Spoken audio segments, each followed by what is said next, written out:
자, 문단 표시하고 해와야겠죠? 문단 표시 하시고 같이 한번 봐볼게. 여기서는 인문학이 주목받는 이유예요. 선생님도 문과다 보니까 이런 인문학을 되게 좋아하는데, 예를 들어서 우리가 이제 사상 같은 거, 철학 같은 거 있잖아요, 그렇죠? 이런 것을 이제 많이 좋아하는데, 요즘에 이제 인문학의 주목 더 받는다고 하는 이제 지문이라고 보시면 돼요. 첫 번째 문단 보면 근 몇 년간 여러 강연에서 인문학에 대해 많이 다루었다. 인문학의 위기와 관련된 내용부터 미래 사회에 의해서는 인문학을 알아야 한다는 내용까지 그 주제와 내용 또한 천차만별이다. 여러 강연에서 종합적으로 도출할 수 있는 주제는 바로 우리가 인문학을 알아야 한다라는 거예요. 그러니까 요즘에 다시 인문학이 재조명되고 있다고 언급을 하고 있는 거죠. 그러니까는 근데 현실적으로는 주목받긴 한다 하지만은 요즘 현실적으로 여러분 들었을 거예요. 만약 여러분은 이제 문과 통합돼 있지만 문과 이과 선택했을 때 취직 잘 되려면 뭐 가야 된다 해. 이과 가야 된다고 막 하잖아요, 그지? 그래서 그렇게 봤을 때는 뭐 과학 공부, 수학 위주로 공부하게 되는데 요즘에는 이런 인문학도 필요하다고 이 말을 하고 싶은 거예요. 그래서 여기가 중심 문장이라고 보시면 되고요. 핵심어는 당연히 인문학이겠죠, 그렇죠? 임 나올게. 자연과학이 인간의 주변의 것을 다루는 학문이라면 인문학은 바로 인간 자체를 다루는 학문 분야다라고 얘기하네요. 그래서 인문학의 개념 나오지. 인간의 가치를 다루는 언어, 역사, 문학, 철학 따위를 연구의 영역으로 삼고 있는 인문학은 자연과학과 상대적인 개념이라고 할 수 있다. 그래서 여기서는 인문학의 개념 나오네요. 그래서 여기가 중심 문장이라고 보시면 되고요. 핵심은 그대로 인문학이라고 보시면 됩니다. 인문학의 역사는 고대 그리스 시대부터 거슬러 올라가는데 그리스에는 사회를 짊어지고 나갈 젊은이들을 교육하기 위한 다양한 교육 프로그램들이 존재했는데 그 중에는 교양 있는 시민들을 기르기 위한 일반 교육도 있었대요. 이 일반 교육이 바로 인문학의 시작이었다라는 거죠. 중세에 이르러, 그러니까 그리스에서 이제 중세에 이르러 인문학은 인간의 정신을 고귀하고 완전하게 하는 학문으로 여겨졌고 현대에는 실증적이고 객관적인 것을 추구하는 학문이 아니라 인간담, 그러니까 인간은 무엇일까? 이런 거에 대해서 찾는 학문으로 인식됐다라는 거예요. 그래서 여기서는 인문학의 개념에 대해서 시대별로, 그러니까 고대부터 중세부터 현대까지 무슨 별로?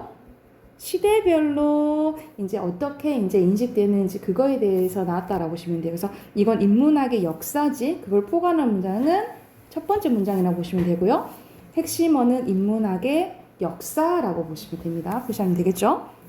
그렇다면 왜 사람들이 다시 인문학을 이야기하는 것일까? 지금 이 순간에도 과학과 기술의 발전으로 인해 우리가 살아가는 하루하루의 삶이 달라지고 있다. 자연과학, 기술의 시대라고 부르던 근대, 현대를 거치면서 우리는 발전과 성장을 치중하여 자신을 돌아보는 것을 잊었고 우리 삶의 편리함을 위해 주변을 돌아보지 않았다. 환경을 생각하지 못한 발전, 생명의 존엄을 무시하는 성장이 마구잡이식으로 이루어졌고 우리 사회는 제대로 나아가고 있는 것이조차 알 수 없는 상황이다. 그러니까 우리가 발전을 막 하느라고 앞만 보느라고 우리를 되돌아보지 못해서 이 인문학이 다시 재조명되고 있다. 이 말을 하고 싶은 거죠. 그렇죠? 그래서 여기서는 인문학을 다시 찾는 이유에 대해서 나온 거 여기 핵심 문장이고요. 그리고 핵심어는 다시 인문학이 되겠죠. 마지막 봐볼게. 과학과 기술의 발전이 벽돌탑을 쌓는 것이라면 벽돌탑을 쌓는 것이라고 뭐 한 거예요? 여기서는 비유 쓰였다라고 보시면 비유 쓴 거지. 이젠 이 벽돌탑의 방향을 정해지고 무너지지 않게 잡아주는 역할이 필요하다. 이 역할을 하는 게 뭐다 이 말이야? 인문학이라는 거죠. 그렇죠? 그 역할을 하는 게 인문학이다. 우리 사회가 나아갈 방향, 즉 발전의 방향을 잡아주고 속도를 조절해주는 학문이 필요하다 이 말이겠죠. 그렇죠? 여기가 중심 문장이고 핵심어는 인문학이라고 보시면 돼요. 그래서 이만큼 지금 현대사에서는 인문학의 역할이 중요하다 이 말을 하고 싶은 거야. 그래서 여기서 중심 문단의 마지막에 5문단이라고 보시면 되고요. 5문단의 요약은 인문학의 역할이 중요하다는 거죠. 그래서 역할과 가치라고 요약할 수 있다라고 보시면 돼요. 인문학의 역할과 가치고 은성 보고 있니? 자, 그리고 밑에 바로 3번 답 확인할게요. 오늘날 인문학이 강조되는 이유고, 자, 4번 갈게요. 4번 주제지. 그래서 앞에는 오늘날 인문학의 역할과 우리 마지막 문단에 요약한 걸 똑같다라고 보시면 돼요. 오늘날 인문학의 역할과 가치가 주제라고 보시면 되고요. 5번이 적절하지 않은 건데 답할 수 없는 질문에 그냥 내용 일치 문제잖아. 그치? 안 나오는 거 고르면 되겠죠? 몇 번이에요? 여기서는 인문학의 좀 긍정적인 면, 역할 중요하지. 근데 문제점 안 나와요. 그래서 4번이라 보시면 되고요. 그리고 6번에 적절한 것은 선생님 마지막 문단에 탑 쌓는 거 비유 쓰였다 나왔지. 그치? 그래서 2번이고요. 그리고 7번에 알맞지 않은 거 몇 번일까요? 5번. 그치? 인문학의 가장 중요한 역할은 사회 발전 끝난 후에 객관적으로 평가하는 거야? 아니지. 방향 잡아주고 그리고 속도 조절해준다 했잖아요. 그게 역할이죠. 이렇게 보시면 됩니다. 뒤에 어휘 확인할게요. 어휘 바로 확인하면 1번에 디귿, 2번에 니은, 3번에 기역이에요.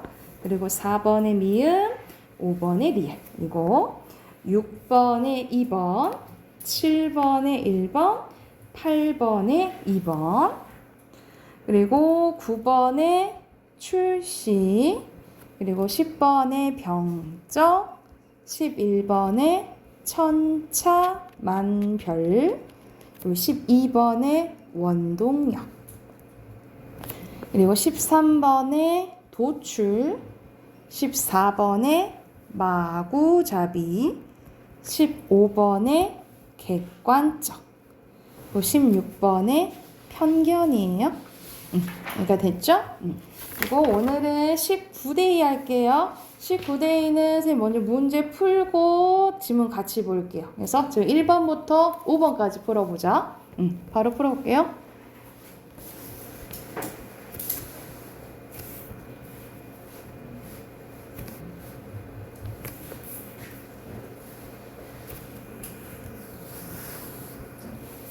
자, 바로 한번 봐볼까요? 여기서는 이제 애견 테라피스트에 대해서 나오는데 우리가 테라피 하면 왜 치료법 이렇게 얘기하잖아, 그치? 그래서 특히 애견에 대해서, 애견은 이제 치료해주는 이런 직업에 대해서 나오는데 첫 번째 문단 보면 한 연구소의 보고서에 의하면 애견과 같은 반려동물을 키우는 가구는 우리나라의 전체 가구 25.1%로 그와 관련된 시장은 매년 10% 이상씩 성장하고 있대요. 그래서 요즘에는 막 반려견 키우는 이제 반려묘 뭐 이렇게 키우는 이제 집안들이 많은 거지. 사람들의 개에 대한 애정과 관심이 커지고 관련된 시장이 확대되면서 애견과 관련된 진로를 희망하는 학생들 수 또한 늘어나고 있다.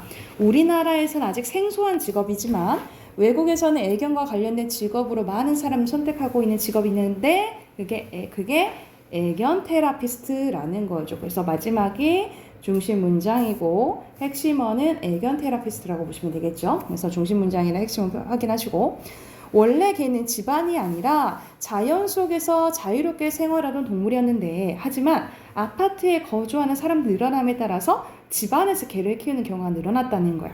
밖에 돌아다니고 싶은 본성을 억누르고 집안에서만 지내는 개들이 받는 스트레스 역시 늘어났고 스트레스가 쌓이는 개들에게는 정신적이고 신체적인 문제가 발생하기도 해서 이걸 해결해주기 위해서 애견 테라피스트가 나왔다는 거잖아. 그치? 이게 애견 테라피스트가 생겨나게 된 배경이라고 보시면 되겠죠? 그래서 마지막 부분, 이를 해결해주기 위해서 만들어진 게 애견 테라피스트다. 마지막이 중심 문장이고 핵심은 그대로 애견 테라피스트라고 보시면 돼요. 애견 테라피스트는 개들이 갖고 있는 습성과 자연 치유력을 이용하여 개들의 심신을 안정시키고 건강하게 지낼 수 있도록 돕는 사람을 말한대요. 그럼 여기서는 거의 중요한 게 나왔다. 애견 테라피스트가 어떤 역할을 하는지 나오잖아. 개념이 나오잖아. 그쵸? 여기가 중심 문장이고 이게 애견 테라피스트의 개념이에요. 우리가 개념을 풀이하는 설명 방법은 뭐라 하지? 뭐뭇은 뭐뭐다 라고 이제 우리가 거의 지문은 설명문이잖아. 이때는 어떤 설명 방법들이 쓰였는지도 봐야 돼. 왜냐면 그걸 묻는 문제들이 많기 때문에. 그래서 이제 정의가 쓰였다 라고 보면 되겠지. 이들은 개들에게 아로마 향 등을 이용해 향기 치료를 하기도 하고 손으로 개들의 몸에 부드럽게 자극을 주어서 심리적인 균형을 맞추는 마사지 치료, 놀이 치료를 하기도 한대요. 그래서 여기서는 치료 방법까지 나왔네. 그래서 한 문단의 핵심어는 애견 테라피스트고 여기서는 개념과 치료 방법이 나왔다라고 보시면 돼요. 애견 테라피스트가 되기 위해서는 기본적으로 개를 사랑하는 이제 마음이 있어야 되는데 이게 애견 테라피스트가 되기 위한 조건 첫 번째라고 보시면 돼요. 개를 사랑하는 마음이 있어야 되고 거기에다가 전문적인 지식을 쌓고 훈련을 받아야 되는데 이게 조건 두 번째가 되겠죠. 즉 개의 자연 치유력을 높이기 위한 각종 치료 방법을 익히고 개의 행동 습성을 파악하며 마사지를 하기 위해서 해부학 등 전문적이고 다양한 교육을 받아야 돼. 그러니까 강아지 뭐 치료해주다 금방 할 수 있는 거 아닐까? 라고 하지만 좀 더 전문적인 교육을 받아야 된다는 거죠. 그래서 여기서는 애견 테라피스트가 되기 위한 조건이 중심 문장이 되겠습니다. 그래서 여기까지가 중심 문장이고 핵심어는 그대로 애견 테라피스트라고 보시면 돼요. 아직 국내에는 애견 테라피스트와 관련된 자격증이 없지만 한국직업능력개발원이 발간한 미래의 직업세계에서는 유망한 직업으로 애견 테라피스트를 소개하고 있다. 머지않아 우리나라에서도 애견 테라피스트란 직업을 가진 사람이 많이 늘어나지 않을까? 그러니까 지금은 생소하지만 앞으로 전망이 좋다 이 말을 하고 싶은 거죠. 그래서 마지막 문장이 중심 문장이고 핵심은 애견 테라피스트라고 보시면 돼요. 그래서 여기서는 우리에게 지금 생소한 애견 테라피스트에 대해서 설명을 해줘서 마지막 문단 5문단이 중심 문단이라고 보시면 되고요. 요약은 어떻게 할 수 있냐면 애견 테라피스트의 앞으로의 지금은 잘 널리 쓰이지 않지만 앞으로가 좋다라는 거죠. 전망이 5문단 요약이 되겠습니다. 애견 테라피스트의 전망. 요 밑에는 그대로 애견 테라피스트 그리고 전망이에요. 그리고 2번에는 선생님 문단 요약하는 거랑 중심 문단 요약하는 거랑 주제와 같을 때도 있지만 주제는 더 포괄하는 거여야 되잖아. 그치? 그래서 앞에 문을 좀 보셔야 돼요. 여기서는 직업과 그 전망에 대해서 나오고 어떤 직업을 소개하면서 머지않아 흔한 직업이 될 거야. 전망까지 얘기 나오는 거잖아. 그치? 그러니까 뭐라 쓰시면 되냐면 애견 테라피스트의 개념 나왔죠? 개념 그리고 하는 역할 그리고 마지막 포함해서 전망까지 포함해서 쓰시면 돼요. 여기까지가 주제라고 보면 돼. 애견 테라피스트의 개념, 역할 및 전망까지. 3번은 내용 일치 문제네요. 알맞지 않은 것은 체리 몇 번 했어요? 5번. 국가적인 지원, 국가라는 말도 안 나왔지, 그치? 국가라는 말도 5번이고요. 여기서 하고 싶은 말은 전망이 좋다 이 말이잖아, 그치? 4번이 5번이고요. 5번도 아예 답이 나와 있어, 그지? 답 3번이에요. 나머지 뭐 모르는 사자성어 있을까요? 4주성가는 자기가 어떤 도움 없이 스스로 집안 일으키고 잘 되는 거를 얘기를 해요. 스스로 잘 되는 거. 일편단심 변하지 않는 마음. 동문서답은 쓸데없는 대답하는 걸 얘기를 하죠. 딴 대답하는 거. 작심삼일은 우리가 맨날 하는 거지. 새해에도 다짐했다가 하기 힘들죠. 선생님도 요즘에 선생님은 그 계획에 다이어리를 샀어. 다이어리를 11월 달부터 샀어요. 11월 달에 사가지고 12월 달부터 선생님은 어떤 계획을 했냐면 맨날 일기 쓰기. 그러니까 조금이라도 일기 쓰기인데 좀 거의 이제 의무적으로 집에 가서 피곤하지만 집에 가서 오늘 뭐 했고 이렇게 잘 간단하게 이제 느낀 점 쓰고 막 이렇게 하거든요. 근데 그거는 계속 하려고 이제 지금 12월 1월 달 지금 한 달 넘게 하고 있는데 안 빼먹고 하고 있어. 아직 하고 있는데 두 번 쓰고 안 쓰고 그래도 뭐 공부 뭐 해야겠다 계획 같은 거 하는 게 좋아요. 그러니까는 여러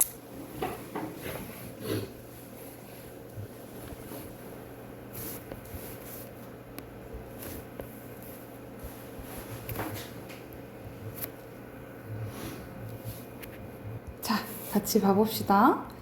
여기서는 이제 문명의 상징 수레에 대해서 나오는데 첫 번째 문단부터 보면 인류가 만들어낸 수많은 발명품 중에는 인류 전체 삶을 바꿔놓을 만큼 큰 영향을 준 것이 많은데 그 중 하나가 수레래요. 그만큼 영향을 많이 줬는데 수레는 어떻게 만들어졌으면 왜 인류 문명의 상징에 불리는 것일까 하고 이제 중심 화제를 소개를 했죠. 그래서 결과적으로 앞에서 얘기를 해주네. 수레가 인류 문명에 영향을 많이 주었다 이 말이잖아요. 그렇죠? 그래서 여기 두 번째 문장이 중심 문장이고요. 핵심어는 당연히 수레겠지요. 이어서 볼게. 수레를 만드는 가장 핵심적인 기술은 바로 바퀴인데 원래 수레가 처음 만들어졌을 때 바퀴는 원반 모양으로 둥그렇게 자른 통나무를 끼운 것이었다. 그러나 바퀴의 재료를 쓸 큰 통나무가 많지 않았고 시간이 지나면서 바퀴가 나뭇결에 따라 부서지는 일도 많아졌다. 이에 대한 보완책으로 나온 것이 쪼개진 나무 조각을 못으로 이어붙여 원판으로 만든 바퀴였는데 원판으로 만든 바퀴는 무겁고 움직이기가 힘들었대요. 그러다 기원전 2000년경 지금의 자전거 바퀴처럼 테두리에 바퀴살을 박아 만든 바퀴가 만들어졌고 이 바퀴를 만들어 수레는 무게가 가벼워 많은 짐을 싣고도 빠르게 쉽게 움직일 수 있었대. 이런 이제 발전 과정을 거쳤다라는 거잖아요. 그렇죠? 근데 특히 수레의 어떤 바퀴의 발전 과정인 거지. 그치? 그래서 이걸 포괄하는 문장은 첫 번째 문장이 되겠어요. 그리고 핵심어는 바퀴가 되겠죠. 그래서 여기서는 바퀴가 어떻게 발전해 왔는지 그거에 대해서 이제 설명한 거고 이렇게 발전해온 수레는 인류의 삶에 어떤 영향을 끼쳤을까? 그럼 영향 끼친 게 나오겠죠. 그쵸? 첫 번째로는 이게 영향 첫 번째예요. 수레는 인간의 시간과 공간의 한계를 크게 뛰어넘게 해줬는데 동물이 끄는 수레를 사용하기 시작하면서 인간은 많은 양의 짐을 싣고 더 먼 거리를 빠르게 이동할 수 있었대. 이로 인해 예전보다 시간이 남으면서 더 많은 일을 할 수 있게 되었고 더 먼 곳의 장소를 경험할 수 있게 되었다라는 거죠. 그래서 여기서는 영향받은 거 첫 번째 여기가 중심 문장이 되겠어요. 그대로 핵심은 수레겠죠. 두 번째로 하면서 영향 두 번째가 나오네. 그럼 여기가 또 중심 문장이겠죠. 수레는 도시 건설의 밑거름이 되었대.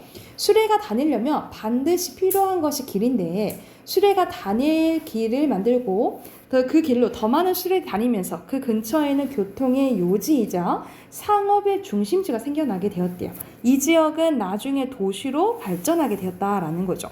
세 번째로 또 나오네. 여기가 또 그러면 중심 문장이 되겠지. 세 번째로 수레는 다른 빠른 탈 것을 만들어내는 원동력이 되었다라는 거예요. 이게 영향 몇 번째? 세 번째가 되는 거죠.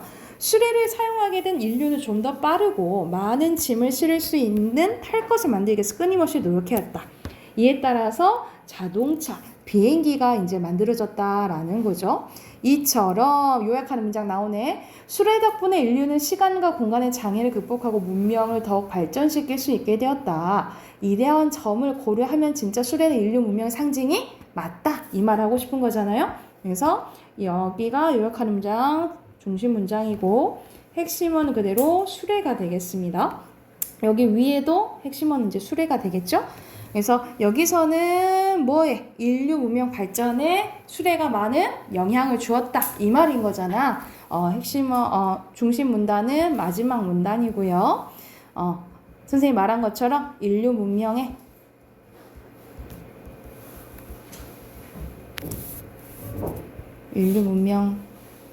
다시 쓸게. 인류 문명의 발전에 큰 영향을 준 수레 뭐 이렇게 요약할 수 있겠죠?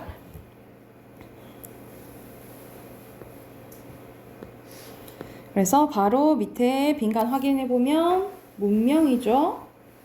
그리고 바퀴의 발전 과정 나왔다 했지, 그치? 그리고 주제는 합치면 되겠죠. 특히 이제 수레의 역할이니까 어디에? 인류 문명 발전에 있어. 수레가 큰 역할을 했다. 이게 이 글의 주제가 될 수 있겠죠. 8번 볼게요. 8번의 내용 일치문제 알맞지 않은 것은 안 나온 단어가 있는데 2번 그치 빈부격차 소유한 거에 따라서 전혀 안 나오죠. 그리고 여기서는 적절한 것은 수레가 어떠한 인간에게 영향을 줬는지에 대해 세 가지 나오잖아요. 그치? 그래서 2번이라고 보시면 돼요. 여러 가지 측면, 영향 세 가지에 대해서 얘기했고 10번에 알맞지 않은 것은 처음 만들어진 거 잘 돌아간다 했어? 아니지, 그치? 아주 튼튼해서 처음 아니고 시행착오를 겪었다 라고 보시면 돼요. 어휘 봐볼게요. 어휘 순서대로 추세, 격차, 3번의 문명, 4번의 요지, 그리고 5번의 습성, 6번의 보완책, 그리고 7번의 발간, 8번의 해부학, 그리고 9번의 바퀴살 이런 거 보시면 되고요. 그리고 10번의 적합, 11번의 제약, 12번의 통계 자료, 13번의 원동력, 그리고 14번의 3번, 15번의 1번, 16번의 2번. 여기까지 됐나요? 쌤이 오늘은 화요일이니까 비문학 수제는 안 내줄게. 비문학 쓰고 비문학 수제는 쌤 목요일날 내줄게요. 자, 42쪽 봐보자. 여기서 이제 어휘에 대해서 나오는데 어휘는 이제 크게 어원에 따라 기준에 나누는 기준이 뭐예요?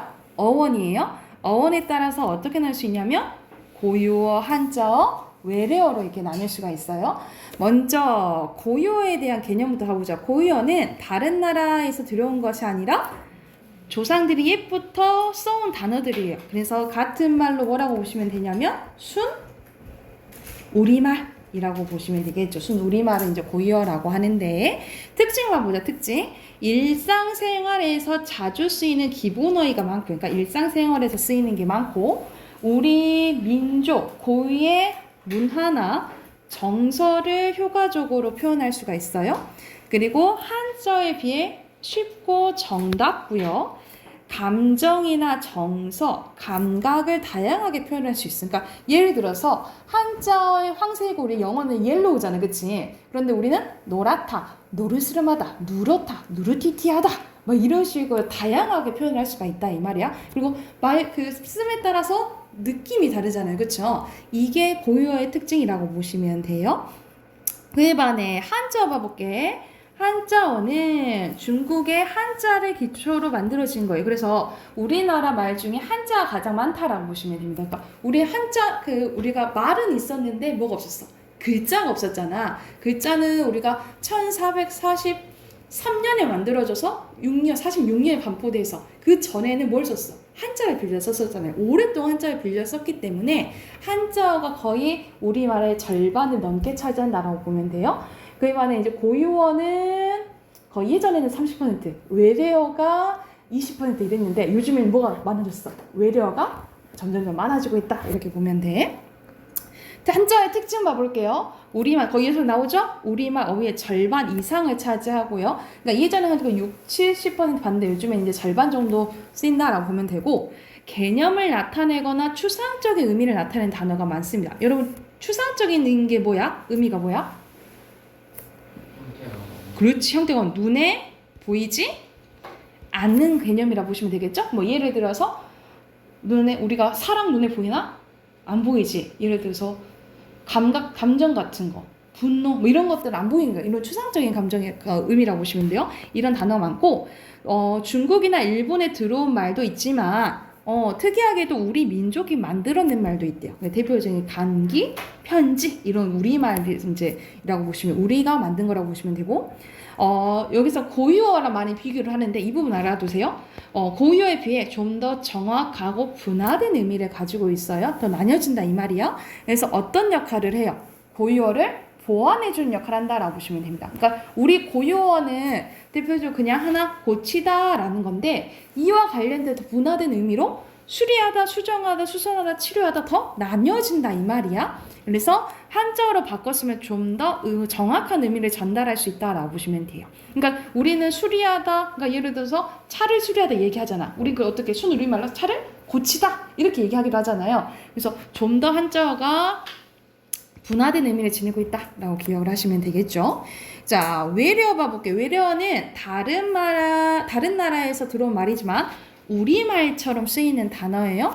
그래서 외국어와 여러분 옆에 봐봐. 외국어와 외래어는 다르다라고 보시면 돼요. 외국어는 외래어에 비해 다른 나라에서 온 말이라 느낌이 상대적으로 강한 말이고 차이점 뭐냐? 외래어에 비해 우리말로 쉽게 고쳤을 수 있는 게 외국어라고 보시면 돼요. 그러니까 펜슬, 타이거, 헤어, 밀크 이거는 다 우리말로 번역 가능하지. 근데 외래어는 참 우리말로 좀 바꾸기가 조금 어렵다라고 보면 돼. 그러니까 대표적인 게 막 버스, 택시 우리말로 조금 바꾸기가 어려운 거죠.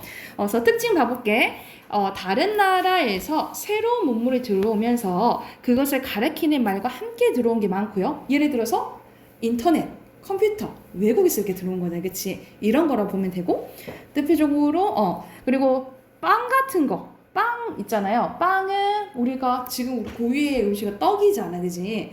떡을 대체하는 말이 다른 나라에 없는 것처럼 빵도 갖고 오기 때문에 포르투갈어거든요. 그대로 쓰고 있다라고 생각하면 돼. 그래서 다른 나라에서 들어온 대상을 지칭해서 대체할 수 있는 고유가 없는 경우가 많다라고 보시면 되고요.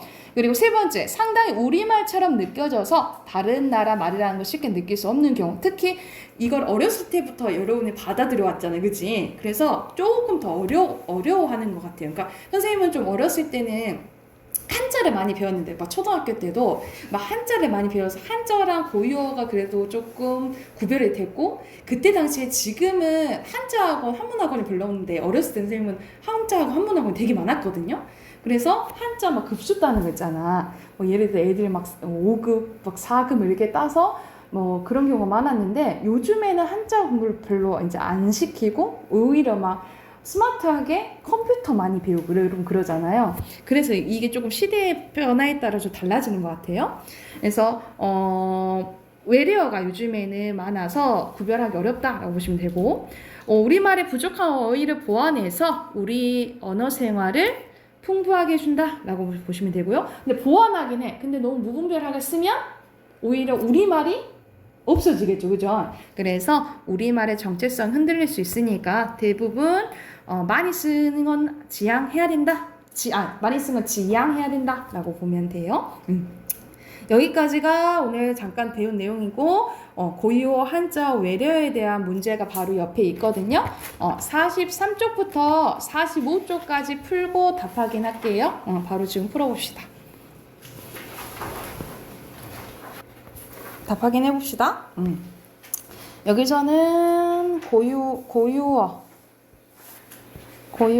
한자 외래어 이렇게 쓰라는 거지. 순서대로 고, 한, 고, 외,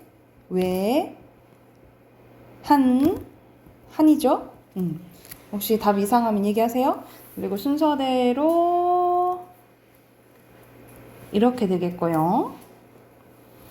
그리고 11번에 누나 고유어, 언제나 고유어, 아침 고유어, 식사 한자어, 우유도 한자어, 빵 외래어죠. 그리고 나 고유어, 음악가 한자어, 매일 한자어, 피아노 외래어, 첼로 외래어예요. 그리고 동생 고유어, 텔레비전 외래어, 피자 외래어, 콜라 외래어, 어제 고유어, 공연 한자어, 사람들 고유어, 피아니스트 외래어, 연주 한자어, 앙코르 외래어, 할아버지 고유어, 인생 한자어, 길잡이 고유어. 됐나요? 뭐가 되겠죠? 1번에 알맞지 않은 거 몇 번? 5번 이거 대부분 대체하기 어렵다 했지, 그치? 그리고 2번에 여기서 고유 고르네요. 순서대로. 맞죠? 아니고 한자어. 아까 그것처럼 해볼까? 외래어, 공원. 한자어, 그렇지. 잔디, 고유어. 글러브 외래어, 깔개 고유어, 운동화 한자어 감기, 한자어 마흔, 고유어. 답 2번. 3번에 알맞지 않은 거 1번이죠. 어느 한식에 사람들에게 널리 쓰는 말을 이거 뭐라 하냐면 유행어라고, 이건 유행어에 대한 설명이에요. 3번, 1번은. 그리고 4번에 적절하지 않은 거 몇 번? 5번이죠. 오히려 고유어가 이 감각을 드러내주는 거지. 아니죠. 그리고 5번 가볼게요. 바꿔 쓸 수 없는 것은? 3번. 사용하자는 쓰는 거잖아. 그치? 전혀 아니죠. 그리고 6번에 디자이너 세볼까? 디자이너, 외래어, 학교, 한자어, 앞길, 고유어, 생각, 고유어, 최선을 다했다. 한자어, 자동차, 한자어, 뉴스, 외래어, 공부, 한자어, 분석, 한자어, 인정, 한자어, 자리는 고유어겠는데? 잠깐만. 하나, 둘. 하나, 둘. 두 개고. 그쵸? 공부 이렇게 보면은 고유어가 잠깐만. 공부 그거 한자어라 했죠? 하나, 둘, 셋. 고유어 몇 개예요? 3개. 뭐고 잠깐만. 공부. 응?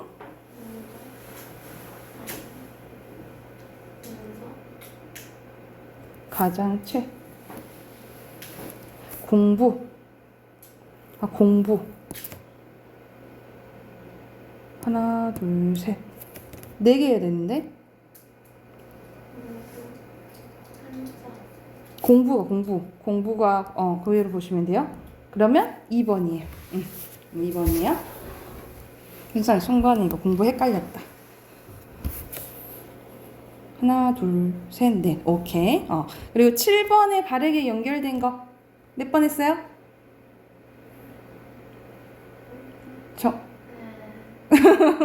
물어봐요. 정우한테 물어요. 정우 몇 번 했어요?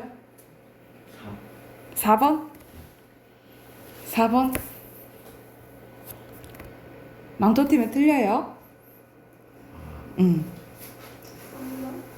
답 3번이에요. 오케이, 3번이에요.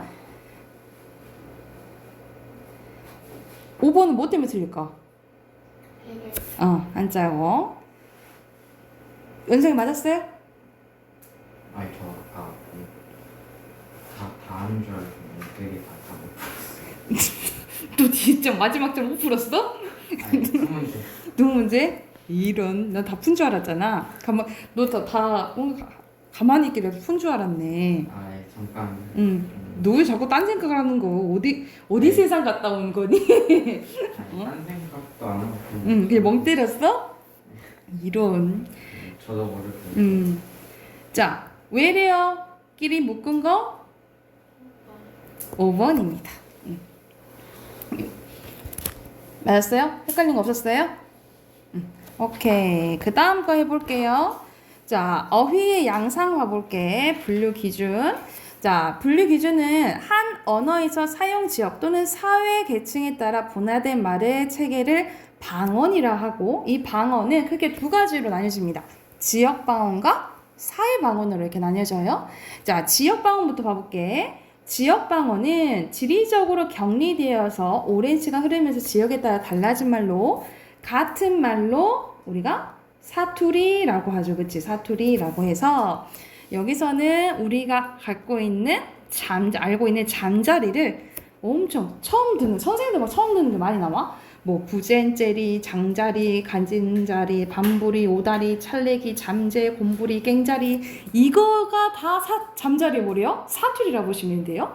그리고 대표적으로 많이 나오는 게 우리가 부추, 우리가 채소 부추 있잖아요. 부추를 다른 지역에서는 뭐 솔 또는 뭐 정구지 이렇게 얘기하기도 하거든요. 그러니까 경상도 지방에서 특히 스님 가족 외가 쪽이 대구 쪽에 많아요. 대구가 많은데 거기 가면은 어떻게 부르냐면 그 최근에 선생님이 그 친척을 만났다가 사촌 오빠랑 만났다가 얘기를 했거든요. 그러니까는 대구 가서는 예를 들어서 우리가 부추전 있죠. 부추전을 전구지 찌짐이라고 하는 거지. 전도 찌짐이라고 하는 거예요. 그래가지고 완전히 지체가 하는 게 평소에 사용하는 게 다르다 이렇게 보면 되겠죠. 이런 식으로 지역 방언은 이제 사투리인데 특성 한번 봐볼게요. 특정 지역의 생활 언어로 예부터 전해오는 다양한 문화와 전통 및 역사, 그 지역의 독특한 정서, 여기서부터 밑줄 그어놓자. 그래서 독특한 정서가 배어 있고요. 지역 방언을 사용하면 같은 지역 발언을 여기 오타 났다. 방언이지, 그치? 지역 방언을 사용하는 사람들끼리 친밀감을 느낄 수가 있습니다.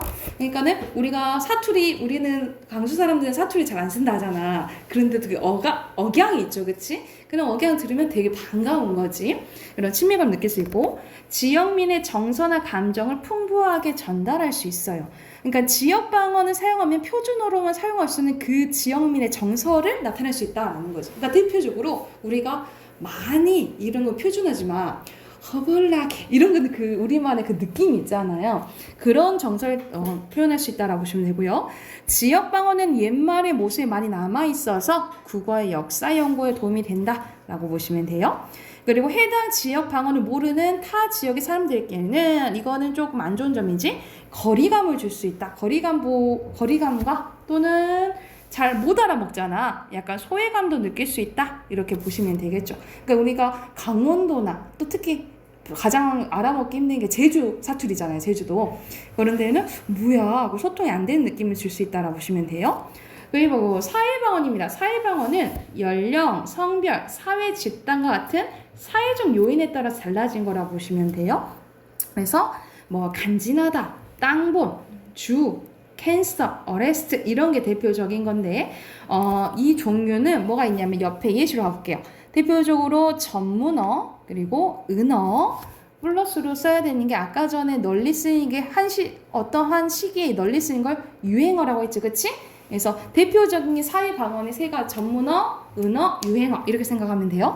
전문어는 말 그대로 전문 분야에서 쓰는 거. 대표적으로 우리가 병원에서 만약 의사들이 쓰는 거죠. 예를 들어서 수술하는데 우리는 지금 흔히 알잖아. 메스, 뭐 삭션 이런 것들 이제 쓰는 거잖아요. 그런 게 전문어인 거지. 그래서 선생님 친구도 이제 뭐 간호사들이 있고 하면 그런 전문 용어들이 막 일상생활 많이 쓰더라고요. 그리고 은어는 특정 집안 안에서 비밀을 유지하기 위해서 만든 말이라고 보시면 됩니다. 그러니까 우리끼리 이렇게 정하는 거지. 예를 들어서 숙제를 뭐 땅콩이라 하기로 한다. 너는 땅콩 해왔어 안 해왔어? 뭐 이렇게 할 수가 있다라는 거지. 근데 이거는 비밀이 새나가면 은어로서의 역할을 잃어버린다 이렇게 보면 돼요. 그리고 여기서 이제 산삼을 캐러 다니는 사람들이 10만이라고 하는데 10만이들께 은어 또는 우리가 그 어떤 물건을 떼우면 입체 같은 거 하잖아요, 그렇죠? 이렇게 뭐 생선을 산다 하면은 이런 숫자들이 되게 중요하잖아. 그러니까 숫자를 다르게 지칭하기도 한다. 이런 게 다 은어에 속한다라고 생각하시면 됩니다. 사회 방언의 특성 봐볼게. 같은 직업을 가진 사람들이나 같은 연령의 친구들끼리 대화를 나눌 때 사용하는 경우가 많고 집단 내 구성원끼리 사용하면 의사소통의 효율성을 높이는 경우가 많다라고 보시면 돼요. 그래서 특히 이제 전문어의 특징이겠지, 그치? 그래서 복잡하고 어려운 내용을 간결하고 정확하게 전달할 수 있어서 그 분야 일을 효과적으로 수행하는 데 도움을 준다라고 보시면 돼요. 그리고 집단 내 구성원끼리 의사소통이 잘 되는 거잖아. 친밀감을 형성할 수 있습니다. 그리고 특정 집단 내에서 사용돼서 같은 집단 속에 속한 사람들끼리 소속감과 동료 의식을 줄 수 있어요. 그러니까 이거는 의사들이나 간호사들이 많이 느끼는 거긴 하지만 평소에 이제 여러분 이제 직업을 갖게 되면 그 직업군이 많이 쓰는 단어들이 있어요. 그래서 그런 것을 잘 모르면 일일이 다 설명을 해줘야 되잖아요, 그치? 그러니까 잘 알고 있는 사람 말하기 편하잖아. 그래서 소속감과 집단 동료의식을 느낄 수 있고, 근데 다른 사람들과 대화할 때는 잘 못 알아먹을 수 있죠. 그래서 의사소통에 어려움을 줄 수 있고, 이것도 소외감을 느끼는 효과가 있다라고 보시면 돼요. 다른 사람들 다 알아보는데 나만 못 알아보면 그렇잖아. 그치? 그런 이제 효과가 있다라고 생각을 하시면 됩니다. 그래서 여기서는 지역방언과 사회방언 나왔는데 지역방언은 사투리고 사회방언에서는 전문어, 은어, 그리고 뭐 유행어 이게 있다라고 생각을 하시면 돼요. 해당하는 문제 또 뒤에 있어요. 47쪽부터 49쪽 풀어볼게요.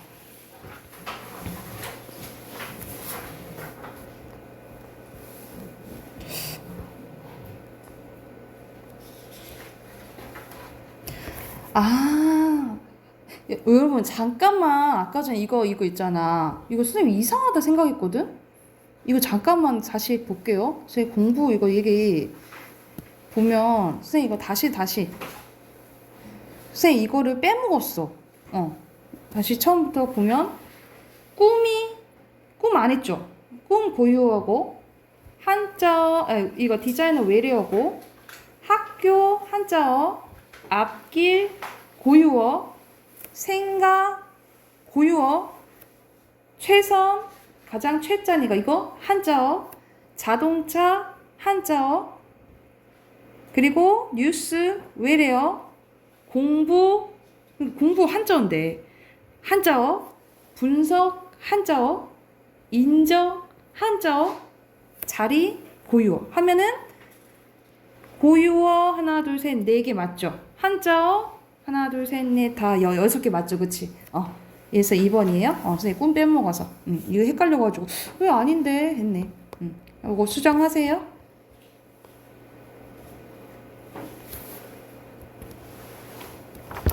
답 확인해보자. 은성아 답 확인해볼게. 자 1번에 정서 2번에 친밀감 그리고 3번에 사회적 그리고 의사소통이죠.